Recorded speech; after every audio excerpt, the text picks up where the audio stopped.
کو بیان کرنے کا مقصد کہانی سنانا نہیں ہوتا، اور بلکہ یہ ہوتا ہے کہ تاریخ میں جو واقعات ہوئے ہیں ان سے عبرت اور سبق حاصل کرنا ہوتا ہے، اور تاریخ میں جو اچھے کریکٹر رہے ہیں ان کو فالو کرنا ہوتا ہے، اور جو برے کریکٹر رہے ہیں جنہوں نے اسلام کو نقصان پہنچایا ہے ان سے دوری اختیار کرنی ہوتی ہے، اور معیار مقرر کیا جاتا ہے کہ اچھائی کون سی تھی اور برائی کون سی تھی۔ قرآن نے بھی جگہ جگہ داستانیں بیان کی ہیں۔ قرآن کا ایک بہت بڑا حصہ داستانوں، کہانیوں اور ہسٹری پر مشتمل ہے۔ وہ اسی لیے بیان کیے ہیں تاکہ آپ ان سے عبرت حاصل کریں، کہ تاریخ بیان کر رہی ہے کہ جن لوگوں نے انبیاء کو فالو کیا وہ کامیاب رہے، اور آپ کو بھی چاہیے ایسا کریں، اور جن لوگوں نے انبیاء کو فالو نہیں کیا انہوں نے اپنے آپ کو کتنا نقصان پہنچایا، اسلام کو، تاریخ کو، دین کو کتنا نقصان پہنچایا، اور ہمیں چاہیے کہ ان کی جو سیرت ہے یا ان کی جو سنت ہے یا ان کا جو طریقہ کار ہے اس کو فالو نہ کریں۔ تو 10 شوال کا تذکرہ ہوگا۔ 10 شوال میں جو ایک جنگ پیش آئی وہ جنگ خندق ہے۔ اس جنگ کے 2 نام ہیں، جنگ خندق اور جنگ احزاب۔ خندق اس وجہ سے ہے کہ اس جنگ کے دوران ایک بہت بڑی کینال خندق کھودی گئی تھی دشمن کا مقابلہ کرنے کے لیے۔ احزاب اس لیے کہا جاتا ہے کہ یہودی اور کفار، ان کے تمام قبیلے، حزب کہتے ہیں گروہ کو، پارٹی کو، وہ مل کر اسلام کے خلاف آ گئے تھے، یعنی سارا کفر ایک طرف اکٹھا ہو گیا تھا، اس لیے اسے جنگ احزاب کہا جاتا ہے۔ اور جب آپ زیارت کے لیے جاتے ہیں مدینے میں تو وہاں پر جو 7 مساجد کا ایریا ہے، 7 مسجدوں کا ایریا ہے، وہ ایریا جنگ خندق کا ایریا ہے، وہ میدان تھا جنگ خندق کا میدان تھا۔ یہ جنگ جب پیغمبر پاک نے بنی نذیر کو، یہودیوں کے قبیلہ تھا، وہ روزانہ سازشیں کرتے تھے، روزانہ مسلمانوں کو تنگ کرتے تھے، ان سے معاہدہ ہوا، معاہدے کی خلاف ورزی کی، معاہدے میں طے ہوا تھا کہ خلاف ورزی جو بھی کرے گا وہ مدینہ چھوڑ دیں گے، انہوں نے خلاف ورزی کی، پیغمبر نے انہیں نکال دیا۔ یہ آگے خیبر میں تو انہوں نے کیا کیا، ایک گروپ بھیجا، ایک ڈیلیگیشن بھیجا کفار مکہ کے پاس مسلمانوں کے خلاف بھڑکانے کے لیے، اور ایک تاریخی خیانت کی ہے یہودیوں نے وہاں پر۔ تاریخی خیانت یہ تھی کہ کفار مکہ نے ان سے پوچھا کہ بتائیں کہ ہم حق پر ہیں یا وہ حق پر ہیں، یعنی کون؟ محمد رسول اللہ اور مسلمان۔ تو یہودیوں نے وہاں خیانت کرتے ہوئے کہا کہ آپ حق پر ہیں، حالانکہ ان کو یہ کہنا چاہیے تھا، اگر منصف ہوتے نا، کہتے کہ آپ مشرک ہیں، وہ کم از کم مشرک نہیں ہیں، ہمارے مخالف ہیں، مخالف پارٹی، لیکن مشرک نہیں، آپ مشرک ہیں۔ لیکن تاریخی خیانت کرتے ہوئے انہوں نے کہا کہ آپ لوگ حق پر ہیں، اور وہاں سے گٹھ جوڑ بنا۔ یہودیوں نے ایک قبیلے کو یہ کہا کہ اگر آپ لوگ جنگ میں شرکت کریں گے مسلمانوں کے خلاف تو ہم پورے سال کی خیبر کی کھجوریں آپ کو دے دیں گے۔ یعنی یہودیوں کے تمام قبائل، کفار کے تمام قبائل اکٹھے ہو گئے ہیں، اور تاریخ میں ان کی تعداد بتائی ہے 2 طرح کی۔ بعض تاریخ نویسوں نے بتایا ہے کہ ان کی تعداد 10,000 تھی، بعض نے بتایا کہ ان کی تعداد 24,000 تھی، اور جو مدینہ کے اندر جو جنگجو تھے مسلمانوں کے، ان کی تعداد 3,000 تھی، یعنی کہاں 3,000 اور کہاں 10,000۔ اب پیغمبر گرامی نے صحابہ کو اکٹھا کیا تاکہ اتمام حجت کے لیے ان سے مشورہ لیا جائے۔ پیغمبر صحابہ کرام سے مشورہ اس لیے نہیں لیتے تھے کہ پیغمبر کو ان کے مشورے کی ضرورت تھی، پیغمبر اس لیے لیتے تھے، ایک تو اتمام حجت کے لیے، دوسری وجہ یہ تھی کہ ایک قانون بنا رہے تھے، ایک سسٹم بنا رہے تھے کہ آپ مسلمانوں کو کل کوئی ضرورت پڑے، اس قسم کی مشکل آن پڑے، اس قسم کی پرابلمز ہوں تو مشورے سے حل کیا جائے۔ ان کو مشورہ اس لیے تھا۔ اب مشورہ لیا رسول اللہ نے، صحابہ کرام نے مختلف مشورے دیا، ہر آدمی نے اپنے ذہن کے مطابق۔ جی جس کو مہارت حاصل تھی بھاگنے میں اس نے بھاگنے کا مشورہ دیا، جی جس کو لڑنے کی مہارت حاصل تھی لڑنے کا مشورہ دیا۔ سلمان فارسی نے انہوں نے مشورہ دیا کہ جب ہمارے ملک ایران میں دشمن کی تعداد دگنی تگنی ہو، بہت زیادہ تعداد ہو، تصور سے باہر، تو ہم میدان میں نہیں نکلتے لڑنے کے لیے، ہم کیا کرتے ہیں؟ اپنے شہر کے ارد گرد خندق کھود دیتے. پیغمبر گرامی کو مشورہ پسند آیا، لیکن پیغمبر گرامی اللہ کے حکم کے منتظر تھے. جبرائیل نازل ہوئے اور انہوں نے تائید کی حضرت سلمان فارسی کی، کس کی؟ مشرق کی. اب خندق کھودی گئی، اور اس خندق کھودنے میں بھی بڑی جانفشانی کی ہے مسلمانوں نے.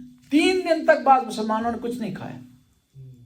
اور یہ خندق کا منظر تھا کہ پیغمبر کی مشہور حدیث ہے عمار یاسر سے متعلق، کہ عمار یاسر خندق کھود رہے تھے تو کسی نے ان کو ڈانٹا اور ان کو قتل کی دھمکی دی.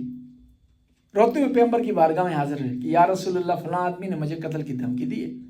تو پیغمبر نے فرمایا گھبرانے کی ضرورت نہیں ہے عمار، تقتلک فئۃ الباغیہ، یہ تجھے قتل نہیں کر سکتے، تجھے ایک باغی گروہ قتل کرے گا.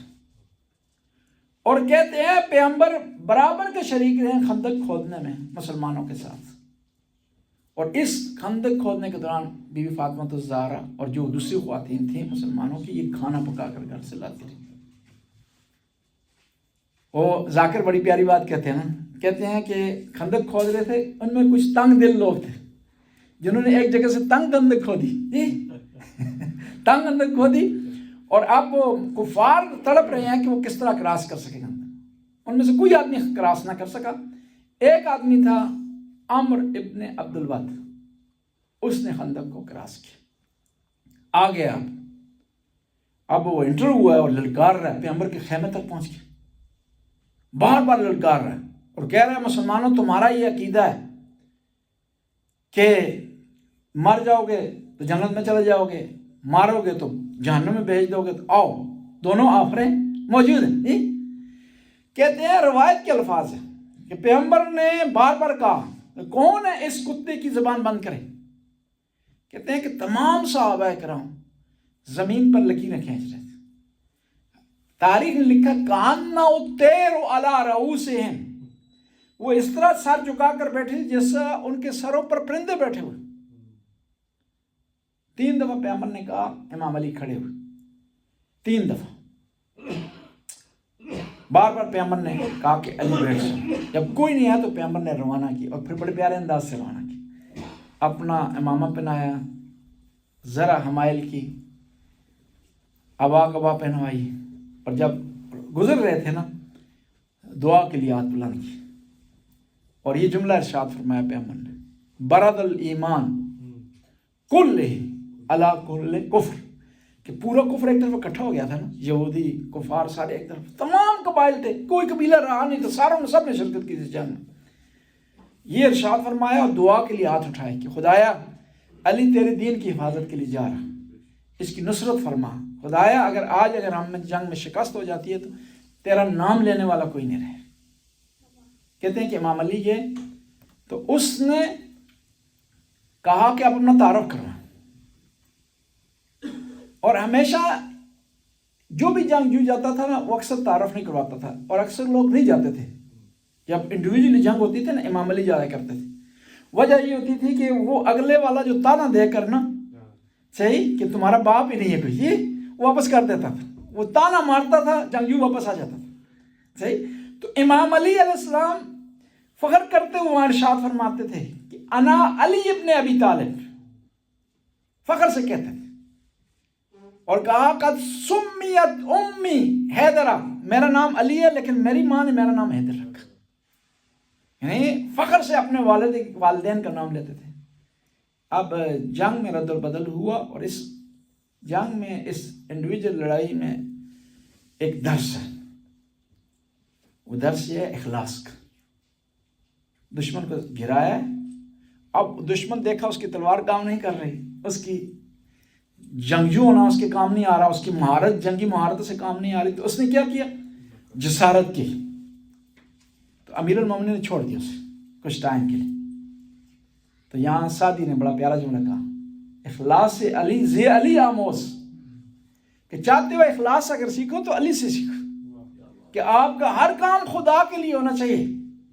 حالانکہ جنگ میں یہ چیزیں نہیں ہوتی، وہاں ہوتا ہے کہ ایسا حربہ استعمال کیا جائے کہ دشمن قابو میں رہے، دشمن پر کنٹرول رہا جائے، وہاں اخلاقیات کو سائڈ پر رکھا جاتا ہے.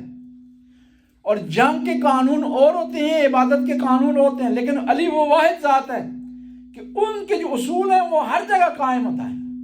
زمانہ تبدیل ہو جاتا ہے، علی کے اصول تبدیل نہیں ہوتے۔ ایک جنگ میں سارے لوگ بھاگ گئے تو کسی نے کہا کہ علی ساری دنیا تبدیل ہو گئی، آپ کیوں تبدیل نہیں ہو؟